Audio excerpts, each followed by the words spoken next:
Bonjour et bienvenue au Trophée de l'entreprise de l'Ain. Je me présente, je m'appelle Sheldon et nous allons passer la soirée ensemble. Je vous demande d'accueillir, sous un tonnerre d'applaudissements, Frédéric et Laurence, les animateurs de cette soirée. Mesdames et messieurs, bonsoir. Bienvenue à cette 11e édition des Trophées des entreprises de l'Ain. Vous l'aurez compris également, placé sous le signe des nouvelles technologies, mais il n'y en aura pas que pour la high-tech. Tous les secteurs économiques de ce département sont à l'honneur ce soir. Toutes les entreprises, dans la diversité de leur savoir-faire, c'est leur soirée, c'est votre soirée. Allez, sans plus attendre, le trophée du mécénat culturel. Et pour le remettre, j'appelle sur scène Aline Roman-Mamet, responsable du mécénat de ce théâtre, ainsi que Vincent Roche-Léca, son directeur. Donc c'est un projet collectif. J'appelle à me rejoindre sur scène Patrick Clerc, qui est directeur général adjoint du Crédit Agricole Centre-Est, ainsi que les présidents des caisses locales qui sont là ce soir. J'appelle également Florence Baume, qui est directrice des archives départementales, ainsi que Christian Laurent, qui est directeur d'Euromarble, Fabien Adnet, directeur d'Archirel, et également les représentants des 27 autres entreprises qui ont participé à ce magnifique projet qu'on va vous présenter juste après. Bonsoir Patrick Clerc. Bonsoir. On peut les applaudir. On peut les applaudir, oui, on peut applaudir tout le monde. Je rappelle que vous êtes directeur général adjoint du Crédit Agricole Centre-Ouest. Alors, expliquez-nous peut-être, Patrick, en quelques mots, en quoi consiste ce mécénat collectif, on le voit, en faveur, si j'ai bien compris, des archives départementales de l'Ain. Je suis très fier d'être là. Bonsoir à toutes et à tous. Je suis très fier d'être là parce que c'est finalement une image collective que le Crédit Agricole donne avec les archives départementales de l'Ain. Et chez nous, le collectif, ça a vraiment du sens, au sens où on pense qu'un projet, ça se porte avec des équipes, ça se porte avec des clients, avec des fournisseurs. Et ce sujet qui a été monté avec les archives de l'Ain, c'était un sujet de rénovation des archives. Et chacune des caisses locales du département de l'Ain s'est engagée. C'est la preuve de cette gouvernance qui marche bien à la fois en local, avec des équipes commerciales et puis des équipes d'élus de terrain, dont vous avez ici un grand nombre de présidents. Et puis c'est le lien qu'on fait aussi au territoire au niveau du conseil d'administration de la banque, avec Josette Pussier, qui est présidente de la délégation, avec Bernard Rébier, qui est président de Fermob et qui est aussi membre du conseil d'administration, avec Éric Angelot, qui est évidemment bien connu, président de la OC du budget, qui fait partie aussi du conseil d'administration, avec Anne Vigna-Ducret et Martine Rappi, et puis Jean-Michel Bayet, qui est aussi un Bressan bien connu. Alors expliquez-nous, Patrick Clerc, en quoi consiste justement ce projet. Je ne sais pas si je suis le mieux placé, peut-être que vous seriez la mieux placée pour le faire. Parce que c'est une histoire de cœur et pas que de papier. Nous, l'idée, c'était comment on peut concilier l'histoire et le futur à travers un peu d'innovation et de technologie. Et l'idée, c'est pour garder la mémoire et pour la laisser aux générations futures, il faut sans doute passer par un peu de technologie. Florence Baume, directrice des archives départementales de l'Ain. Alors, expliquez-nous. On peut l'applaudir, effectivement. Alors, aux archives départementales, nous conservons parmi les 30 km linéaires de documents que nous gardons précieusement, le premier registre du commerce et des sociétés de l'Ain qui a été tenu entre 1920 et 1954. Et ce document, c'est une carte d'identité de chacune des entreprises et de chacun des commerces qui ont existé dans l'Ain et qui, pour certains, existent encore. Et ce document, qui comprend des milliers de pages et des dizaines de milliers de fiches, était dans un état catastrophique. Et c'est grâce donc au mécénat du Crédit Agricole et des entreprises et des caisses locales que nous avons pu le restaurer en partie, le numériser et que nous allons bientôt le diffuser en ligne sur Internet. Quelle est la valeur historique de ces archives ? Alors, c'est toute l'histoire du tissu industriel et commercial de l'Ain.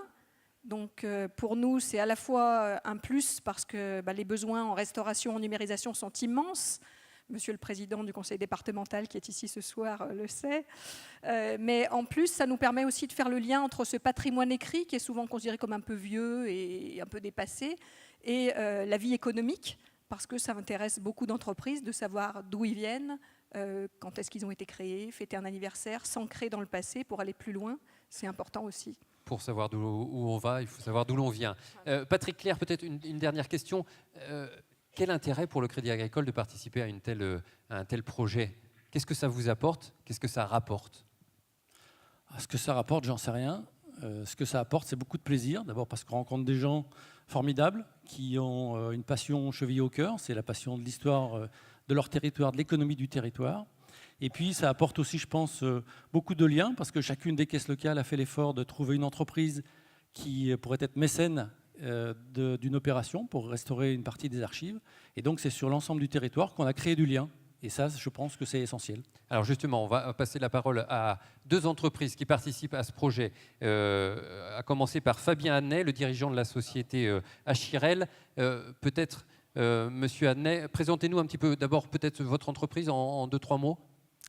Alors, l'entreprise Achirel est à Ambérieu-en-Bugey. Nous sommes charpentiers-couvreurs Zinger. Actuellement, nous sommes une vingtaine de salariés et nous sommes à Ambérieu-en-Bugey. Alors pourquoi avoir choisi ce mécénat? Parce que finalement, c'est un mécénat qui est relativement confidentiel. Enfin, il l'est plus depuis ce soir, mais en tout cas, il est moins visible qu'un sponsoring classique. Pourquoi vous êtes investi dans ce projet? Parce qu'en fait, cette entreprise existe depuis plus de 110 ans. Donc, elle a commencé à Montagneux.